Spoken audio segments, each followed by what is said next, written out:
This is what purpose is, it's the little things you do every day. For me, it's getting up, it's studying, it's taking exams. One exam leads to another exam, and then at the end of 4 years, you're a doctor. So I think people forget that purpose, there's mundanity in purpose. You have to do these little things every day that you don't necessarily like, but that's building to a life of purpose. Ladies and gentlemen, welcome back to the 160 podcast. I'm Koa. And I'm Noah. And thank you for joining us on another episode. Today, we are joined with a very special guest, Micah Madsen. Hey, guys. Not only is she our first woman guest, but she's one of our good friends. And so, thank you for joining us on the 160 podcast. Happy to be here. It's kind of weird because Asher was our first guy who's on the podcast, and so now that you're on the podcast, it's kind of like cool to see the siblings on the podcast. Yep. It's not like every day you see that. Yeah. No, I'm excited. I'm excited to talk to you guys. Alrighty, Micah, so you want to give us a little bit about your backstory? Yeah, sure. So I grew up here in ywam, kid just like you guys. So I was actually born in New Zealand and didn't live there very long. And then we moved to Australia when I was little with ywam. And then when I was 7, we moved here to Mazatlan. So I spent the majority of my time growing up here, and I loved it. And yeah, was with ywam for a little bit, but then the last 6-7 years I've been in university, and I'm currently studying medicine, and I do that over in Israel. So yeah, That's awesome. I love it. Yeah. So what was it like growing up in Mazatlan? It was awesome. I loved it. I came over here. Obviously, I had a little Australian accent when I came here, and I lost that. And I didn't speak any Spanish when we first moved here, but I went to school and learned it really quickly. Like, I don't even remember learning Spanish. It just kind of came. And yeah, Muslim's just a great place to grow up. Like, grew up going to the beach in times of worship, with the ywam community, traveling, getting to do lots of different, experiences, translating. I spent a lot of my childhood and teenage years, translating for teams. So it was a really different childhood, but one I wouldn't trade for anything. So I loved it, and I love coming back here. That's amazing. You said you were in university. How's university going? University's going good. I'm in my 6th year of university, but my 2nd year of med school. So med school's 4 years. It's definitely challenging, but I love it. I'm loving it. So it's awesome. Really good. And what was it like? I think you said you were in Israel. Yeah. And so what was that like going from Australia or New Zealand, was it? New Zealand? Mm-hmm. Up to here to Mazatlan and then to Israel. What was all that like? The journey? Yeah. I mean, I've definitely bounced around. So Israel's the 5th country that I've lived in. But yeah, I went from living in Mazatlan, growing up here, and then you have to do an undergrad before you start your university. So I did 4 years of university back in New Zealand. So I lived there for about 4.5 years, and that was really, really awesome. Built a great community of friends. And then I found this amazing university in Israel. So it's an American university, but we study in Israel, and we study in English, and I'm also learning Hebrew. And yeah, so I study medicine over in Israel. But it's super cool. I love it. Israel's an awesome country. That's awesome. Yeah, I have a comment. Is the food good there? It's awesome. It's better than here? Ooh, different. Shawarma. Yeah, lots of shawarma, lots of hummus, the most amazing pita, falafel, super good. What's a falafel? Falafel's what's it made of? Chickpeas? Like, they blend chickpeas. Don't look at it. It's so good. That kind of sounds disgusting. No. It's like chickpeas, and they dry them out, and then they grind them up, and then they put it in these little balls, and they deep fry them, and then you eat it with hummus and pita. But that's it?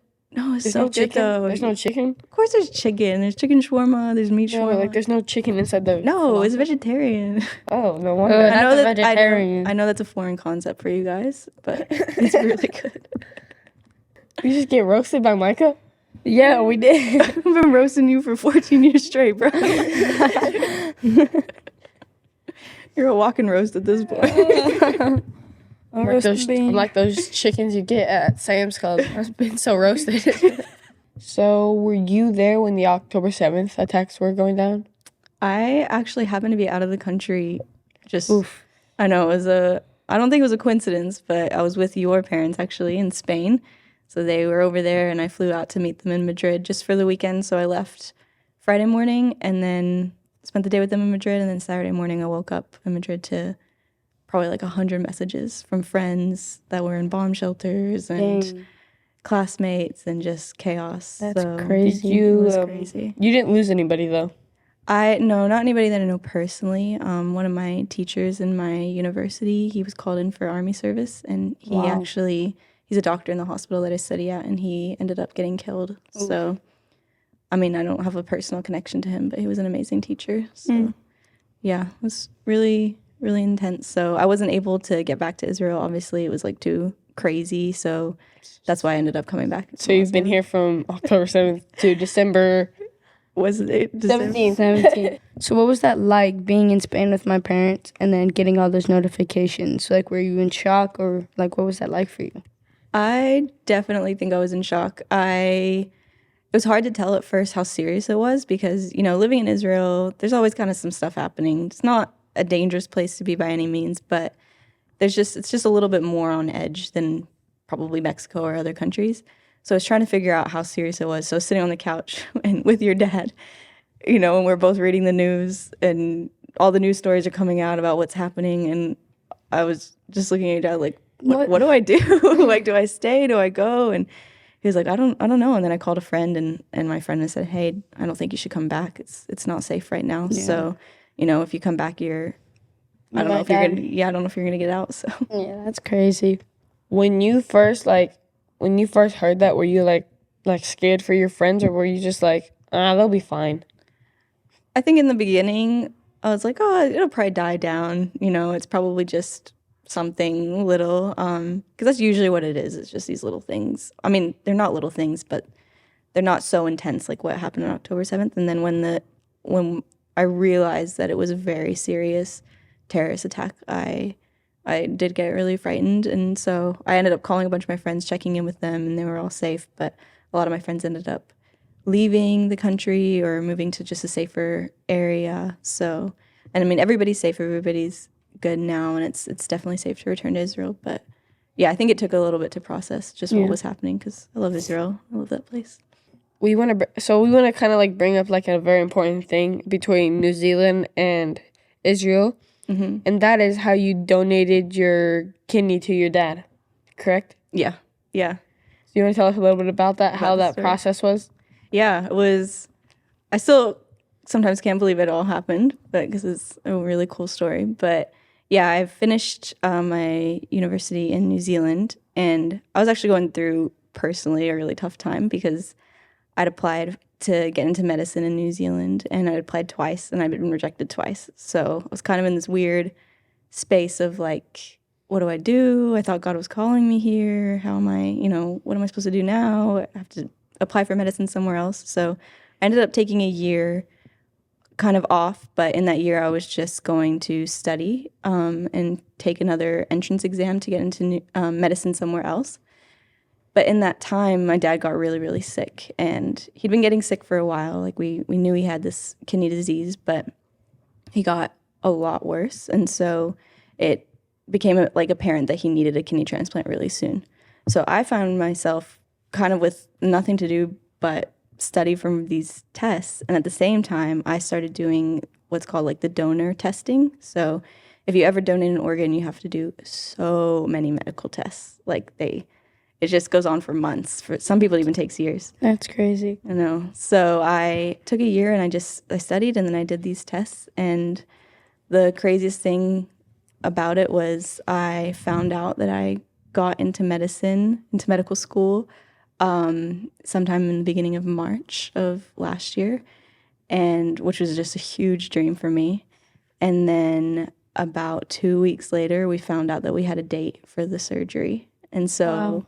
A month after finding out I got into medical school, we had the surgery, and I donated a kidney to my dad. So it was just awesome. It was awesome. Were you like the first donor? Were you the first pick, or were there other people who? I was actually about to say that. I was waiting to say that.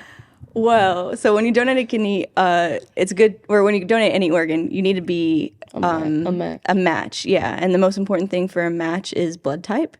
And then the second most important thing is usually if you're related to the person, it's really, really, it's like a better outcome. That's weird. So Asher and I were the same blood type. Ooh, Asher.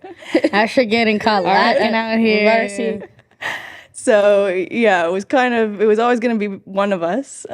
But I was just, to Asher's credit, he totally would have done it. But I think I just had the time, and I obviously like medicine, so I was really happy to do it. So I was kind of You got lucky this time, Asher. Yeah, Asher is what we call Plan B.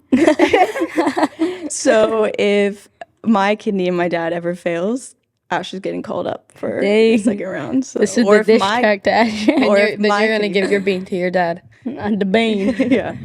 So he's Plan B. He's Plan B boy. But yeah, so it was a really, really, really cool process, and just super cool how these two big things that I had been trusting God for years, you know, getting into medical school and then my dad's health, like it was a family journey for sure. But both of them happening so close together. I just remember lying in the hospital afterwards, and my dad, he just recovered so quickly. Like his body took that kidney and just ran with it, and he was looking so good. It was the first time I'd seen him so healthy in so long. And I was in the hospital, and I just felt nothing but happiness. Like I was so happy and so joyful. I remember when your parents came back, and it was different to see, because I was like, oh, Uncle Brent is not, he might still be recovering from that. But then he would come outside and he started playing soccer or football outside with us. And I'd be like, watching. Wait, what? I'm like, wait, what? And he's like, yeah, I'm all better now. I'm like, oh my, that's huge news. And yeah. Recover really a little awesome. bit. You shouldn't be going out there and playing. No, but that was the crazy thing about it, is that he recovered so quickly. Like, and he was way more energetic. Yeah, way more energetic. Just to be awake. Yeah. It's been amazing to see. I think because I don't live near my parents, every time I come back and I see him, I get a little bit surprised all over again. You know, like, oh yeah, he's not sick like that anymore. Yeah. So it's super cool how his healing came through a transplant. You know. So on this podcast, we're all about finding purpose, and along the way, we would like whoever comes on our podcast, we ask them, "Do you think you found your purpose?" So that's a question I want to ask you: if you found your purpose.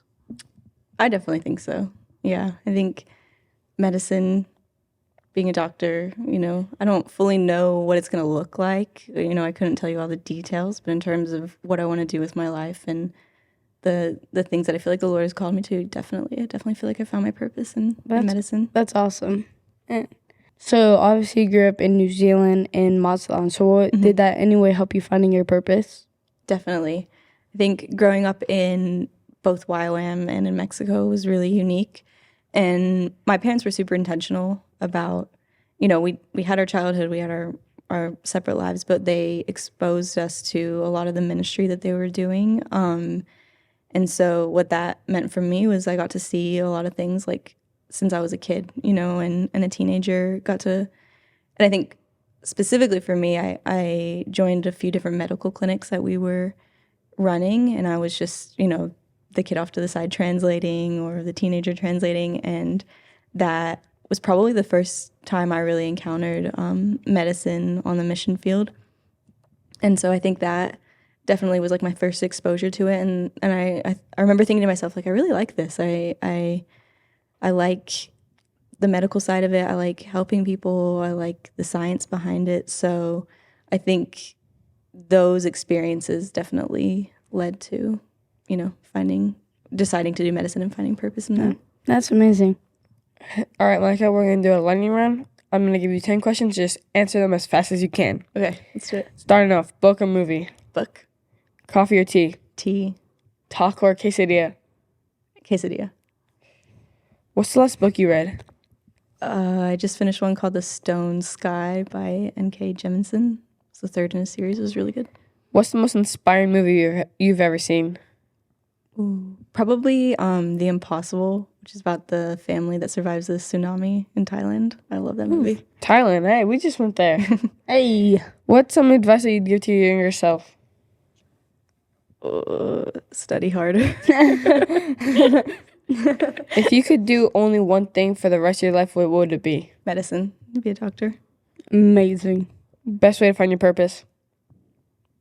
Probably it's gonna be a quicker answer or a slower answer than the lightning round, but probably one, get some experience. So expose yourself to different things, see what you like. You know, take some time if you're not entirely sure about what you want to do. Like just experience a bunch of different things. You know, ywam is really great for that. Shameless plug. Second, yeah, pay attention to what you like, what you're passionate about, what gets you excited. And then third, I think just what's God speaking to you about. You know, if you have these experiences and you have these things you like, bring it to the Lord and be like, is there a purpose in this? And then see what he says. That's awesome. This one, I'm excited to hear what she says for this one. What's the worst way to find your purpose? Oh, I think just following what everybody else is doing just for the sake of it, you know, like just following the crowd or your friends are doing it or my family expects me to do this. I don't think that's a very good way to find your purpose. I think everybody's purpose is unique. So I need you to finish this sentence for me. I will next fulfill my purpose by...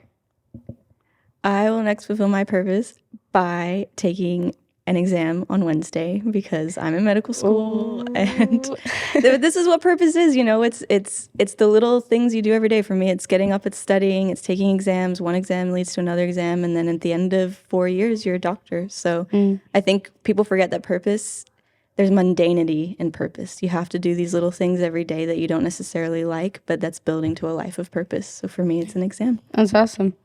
All right, so I think that's it for today. Thank you for being on the 160, Micah. I loved it. It was really we're really happy to have you.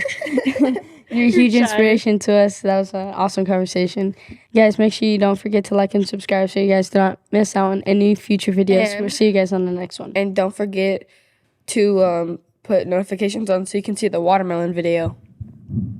Peace out.